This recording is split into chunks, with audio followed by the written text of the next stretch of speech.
มาส่งพี่น้องผู้ปันแห้งสื่อข่าวแซนมีเดียของรังเสียงนะครับเนาะมาในก่อนแมนยาวันในวันที่31เดือนธันวาคม2025นะครับบรรดานักรายการข่าวคาตอนได้ก่อเดียวตั้งข่าวเงาเกี่ยวกับไปลอง MTY PDF ลาดว่าปิกซัมวาเทียนอย่างเอกกึดตึกปั่นขึ้นเวียงเมืองกุดเสดาตั้งภาย MTY PDF เตรียมถอยสิแลเตสืบจัดเคนาเตียนซิมไลไว้ซึ่งนั่นกว่านะครับเกี่ยวกับข่าวเงาในเสียวก็มาผักตอนปั้นพี่น้องเขากว่าเนาะดับสืบคนเมืองเวียงเหลือ MTY PDF ปืนภาวะเตสืบทิ้งซิมและจัดเคให้กังตะปางเซาเก่าของสีซึกมันและปืนตีนาลินอันเอาเนื้อเลือดสายสักสิและตึกซิมไลพ้องแผนการตึกนาลินใต้เวียงเหลือนั่นกว่าในเขาจุ่มเกียรติแขกคนเมืองเวียงเหลือ MTY PDF ในก็อยู่ดีแต่ข้อที่สั่งห้องการลงภายเกียรติเคลงบองซึ่งพร้อมหอมตื้อสัตว์ NUC เหมือนกันนะครับเพราะเมื่อปางตึกนาลินใต้เวียงเหลืออันเตลงมือเฮ็ดสร้างตึกต่ออันแต่ลงมือเฮ็ดสร้างตึกต่อเหมือนนักเรียนแก่หลายในปี2024นั้นจุ่ม MTY PDF เขาตึกคูบซิมเอาไล่ขึ้นในพื้นที่อันมีภายนอกเวียงเหลือกำบานน้ำว่าเสียมเวียงสเปกกินจินกูมัตตายะจากกว่าเสื้อในนะครับย้อนว่าเทียนเอาไล่ครบทบลองมีแง่นตีเคและของสีซึกมันเขาเสจังขึ้นกุมกำไล่เวียงลงหนองเขียวอันเขากุมกำไว้เมื่อเรือนแก่หลายนั้นเสียไว้นั่นของสีซึกมัน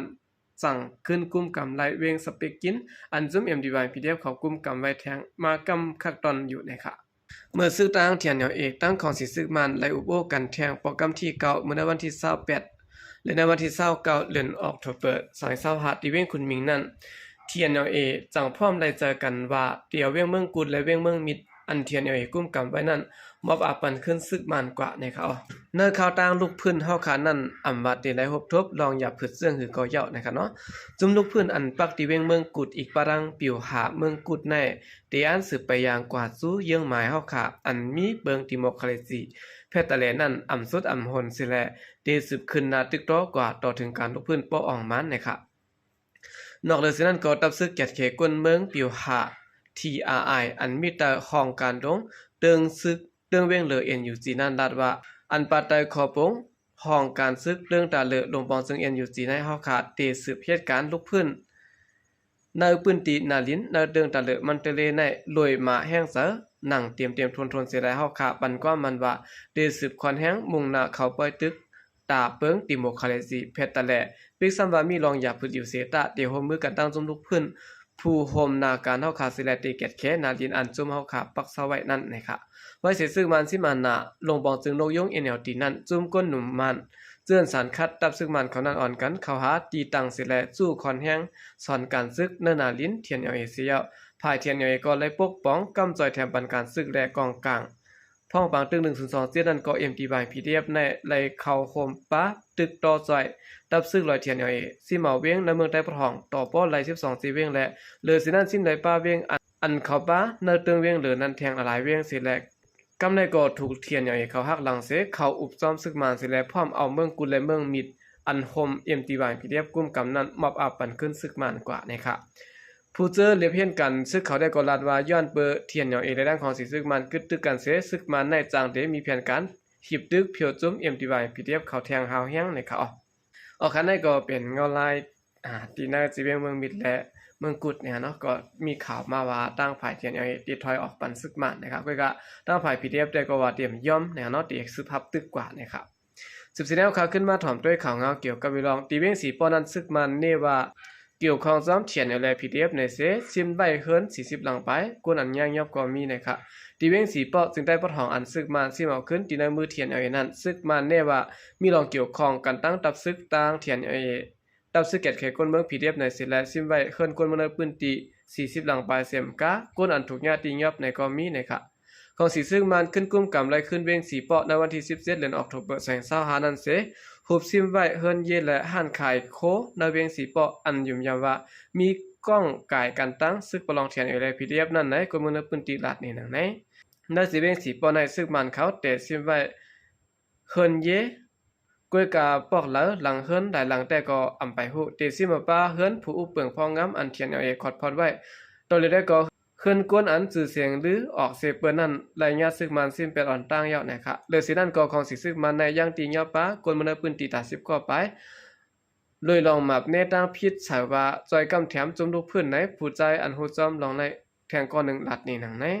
ผู้ใจนั่นก็ลาดว่าซึกมันเข้ามาถึงตีเฮือนนั่นสิแลมาแวดเฮือนไว้เสเขาตีเงียบเจ้าเฮือนกว่าค่ะก้อนหลอดนั่นก็หลอดไว้ค่ะก้นนั้นถูกตีเงียบในแต่มีอยู่หมอก10ก้อนในเขาบ่สืบเปลี่ยนจังได๋ได้ก็ก้นเมืองเตรียมฮัดอยู่20ยอดว่าไหนค่ะก้นอันถูกญาติตีเงียบนั่นแต่มีอยู่10ก้อนและเฮือนเยและหันขายโค40ปลายและถูกญาติซิมไว้ในเสตะลองได้อยู่ที่สื่อข่าวได้ก็อำไปจางยืนยันไล่เป็นทางการนะครับเหมือนกันด้วยกล้วยหนังเก่านะครับเนาะในสิเบียงเกี่ยวแม่ก็ของสิซึกมันติงยอผู้ใจในพื้นที่ตา3ก็อันกับไก่กันตั้งเทียนเอาเสียมกะหุบซิมไว้บาดังเฮินเยกำฟองในไหลหูซ้อมในพื้นที่ลาดนี่นังไหนคันนี้ก็เป็นข่าวเงาลายตีสิเบียงสิเปาะนะครับเนาะเหมือนหนังตีสิเบียงเกี่ยวแม่นั่นนะครับเข้ามาในเวียงยาวก็สัมมากวน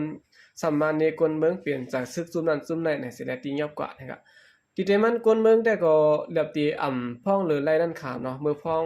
จุ่มซึกลูกพื้นเขามาในเวียงก็พ่องหรือไรสิแล้วใจเฮ็ดสังในก็กะเลยเฮ็ดซ้อมนั่นค่ะก็เหมือนซึ่งมันเขาเข้ามานั่นค่ะเนาะเพราะว่าเขาเข้ามาเขาที่สั่งเขาเฮ็ดสังในก็กวนเมืองได้กะเลยเฮ็ดซ้อมกวยนะคะเนาะสืบสิแนวข่าวขึ้นมาถ่อมด้วยข่าวเงาเกี่ยวกับเรื่องรองเจ้าหน้าที่ปลิกไทยตียอบและจุ่มเขียแก้แผ่นตีในเวียงเก่งใหม่นะครับเมื่อในวันที่30เดือนออกตุลาคม2025ในด้านฝ่ายเจ้าหน้าที่ปลิกไทยเขาติงยับไหลเจ้าคือเขตเจ้าก็อันเกี่ยวข้องกันดังการแดนกินเงินในออนไลน์แก้เพี้ยนดีเวงแมลินจีเวงเก่งใหม่จึงไทยปอดเนื้อในเขาตาเดเพียวมวยเปียจึงเขตแก้เพี้ยนอันมาปักเสาตีเมลิมสิแลเหตุการณ์หยอกเล่นกินอยู่นั่นอยู่ที่ด้านฝ่ายเจ้าหน้าที่ปลิกไทยไล่เขากดทัดด้วยเคลื่อนหลังหนึ่งสิแลติงยับไหลกวนเมืองเขตเศร้าก็นั่นเป็นผู้ชาย16ก็และผู้หญิง4ก็อันกึดไว้เหลือในตา10ก็ตึกและบายหลอดไหลอยู่นะครับตั้งฝ่ายเจ้าหน้าที่บริเขาลาดว่าจุ่มกวนจะในตั้งหมดเต็มมีหมอก30ก็ค่ะเอาวีซ่ากวนมาแอลเลอยู่ซะไว้ในเมืองไทยเสียแหละและเหตุการณ์จุ่มเกาเหรียญกินเงินในออนไลน์มา2เดือนปลายแล้วกวนนั้นไปลดไว้ในเต็มมีอยู่10ก็นะคะกึดไว้พ้นและว่าคามเมืองเขาไว้และคาดล่ามว่าเขาไปด้านปลายกว่าไกลเซกาหือสังเสื้อว่าผัดทุพันเมียนปนในซึ่งหักบองเขาปันภายดังเจ้าหน้าที่บริเขาว่าในเขาอันเจ้าหน้าที่บริไทยเขาตีเงียบจุ่มเขียแก้เพียนที่เวงแมลิมนั้นซิมไลคอมพิวเตอร์และโฟนมือถือซิมการ์ดอีกประดังเครื่องโคอันเกี่ยวของตีเฮินเยดังนั้นจุ่มเขียแก้เพียนจุ่มในเขามาจู้กันเสียได้อยู่เปลี่ยนจุ่มตีในเฮินนั้นเสียแล้วไหลสายบันกาขาดเฮิน120,000 บาทเปียปลายเสียแล้วเหตุการณ์หยอกแลนกินเงินไว้ในเขา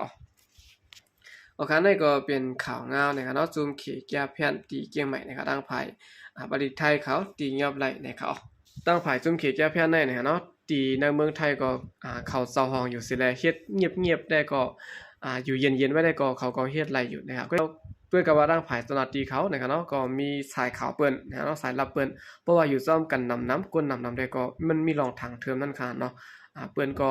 พูดที่เขาตีเงียบไหลอยู่นะครับแล้วก็เพราะว่าหมายพงโทรมาติดแล้วเนี่ยอันนี้ก็เป็นก็ฮู้อยู่ว่าลูกที่ละสิโทรมาซิมซึ่งในก็ตั้งฝ่ายเจ้าหน้าที่เขาตียอบไหลเหมือนกันนะครับกำเดือนสุดในก็ยินจมนับยามกลุ่มถึงพี่น้องผู้กำแถมปัญญาเขาทางเสียงก็ยินจมนับยามนำเสข่าวใจก็เรียกประสงค์ค่ะ